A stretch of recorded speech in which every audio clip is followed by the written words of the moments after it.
প্রিয় ছাত্রছাত্রীরা, আজকে আমি তোমাদেরকে এই ভিডিওর মাধ্যমে ক্লাস 11-এর সেমিস্টার 1-এর 2024 সালের দর্শনের যে প্রশ্নগুলো থাকতে পারে, চ্যাপ্টার নম্বর 2 ভারতীয় দর্শন সম্প্রদায়গুলির শ্রেণীবিভাগ, এখান থেকে 7টা এমসিকিউ টাইপ প্রশ্ন আমরা আলোচনা করব। 7টা ইম্পর্টেন্ট প্রশ্ন আমরা আজকে আলোচনা করবো এই ভিডিওর মাধ্যমে। এবং এর আগের যে চ্যাপ্টার সেটা আমরা অলরেডি চ্যানেল আপলোড দিয়েছি, সেখানকার প্রশ্নগুলো সেটা তোমরা প্লেলিস্ট থেকে দেখে নেবে। তো দেখো, এই যে চ্যাপ্টার, এটা এভাবে নম্বর বিভাজন করা হবে তোমাদের ফার্স্ট সেমিস্টারে। তো দেখো, ইউনিট 1-এর মধ্যে থেকে এই 7টা অধ্যায় থাকবে, সেখানে 24 নম্বর, এবং ইউনিট 2-এর মধ্যে এই দুটো থাকবে, সেখানে 16 নম্বর থাকবে, সেখানে টোটাল 40 নম্বর থাকবে এমসিকিউ টাইপ প্রশ্ন। দেখো, দ্বিতীয় চ্যাপ্টার, ইউনিট 1-এর দ্বিতীয় চ্যাপ্টারের প্রশ্ন। ভারতীয় দর্শন হলো তত্ত্ব দর্শন। ভারতীয় দর্শনে মোট সম্প্রদায় হলো 9টি।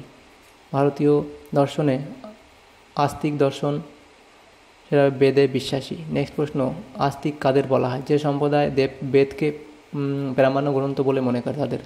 বেদ বিরোধী দর্শনকে কি বলে? নাস্তিক দর্শন। নরমপন্থী নাস্তিক দর্শন হলো বৌদ্ধ। ভারতীয় দর্শনের মূল উৎস কি? বেদ। ব্যাসদেবের অপর নাম বেদব্যাস। বেদের প্রথম অংশের নাম সংহিতা। বেদাঙ্গ কটি? 6টি।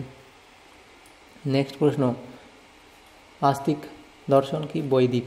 প্রধান উপনিষদের সংখ্যা 12টি। সংখ্যা দর্শনের প্রতিষ্ঠাতা হলেন মহর্ষি কপিল। সংখ্যা দর্শনকে বলা হয় নিরীশ্বর সংখ্যা। কোন দর্শনে দ্বৈতবাদী? কোন দর্শন দ্বৈতবাদী? সংখ্যা দর্শন। প্রকৃতি হলো জগতের উপাদান কারণ। সংখ্যা দর্শনে কাকে প্রসবধর্মী বলা হয়? প্রকৃতিকে। যোগে দর্শন অন্য কী নামে পরিচিত?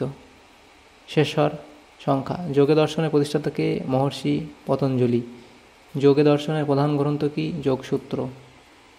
নেক্সট প্রশ্ন, যোগে সূত্রের রচয়িতাকে? মহর্ষি পতঞ্জলি। বিগব্যাস রচিত ভাষ্য গ্রন্থ কোনটি? ব্যাস ভাষ্য। যোগে দর্শন কোন দর্শনের সমানতন্ত্র? সেটা হবে সংখ্যা দর্শন। যোগাঙ্গ কি? অষ্টাঙ্গ যোগ। যোগে দর্শনের কটি প্রমাণ স্বীকৃত? 3টি। যোগে দর্শনে কোন প্রমাণ স্বীকৃত নয়? সেটা হলো অনুপলব্ধি। ন্যায় দর্শনের প্রতিষ্ঠাতা হলেন মহর্ষি গৌতম। কোন দর্শনকে অক্ষপাদ দর্শন বলা হয়? ন্যায় দর্শনকে। ন্যায় দর্শনের প্রধান ভাষ্যকার কে? বাৎসায়ন। ন্যায় ভাষ্য কার লেখা? বাৎসায়নের লেখা। নেক্সট প্রশ্ন, কোন দর্শনকে প্রমাণশাস্ত্র বলা হয়? ন্যায়কে। ন্যায় দর্শনকে কেন ন্যায়শাস্ত্র বলা হয়? ন্যায় সম্পর্কে আলোচনা করা হয় বলে। ন্যায় দর্শনে প্রমেয় পদার্থ কটি? 12টি। ন্যায় মতে মুক্তির অপর নাম কি? অপবর্গ। আত্মার প্রত্যক্ষ সম্ভব, এই মত নব্য ন্যায়ের। বৈশেষিক দর্শনের প্রতিষ্ঠাতাকে? ঋষি কনাদ। বৈশেষিক দর্শনের প্রধান গ্রন্থের নাম বৈশেষিক সূত্র। কোন দর্শনকে প্রমেয় শাস্ত্র বলা হয়? বৈদেশিক দর্শনকে। মীমাংসা দর্শনের প্রবক্তা হলেন জৈমিনী। মীমাংসা দর্শনের অপর নাম কি? জৈমিনী দর্শন। ব্রহ্মসূত্র আর কি নামে পরিচিত? বেদান্ত সূত্র নামে।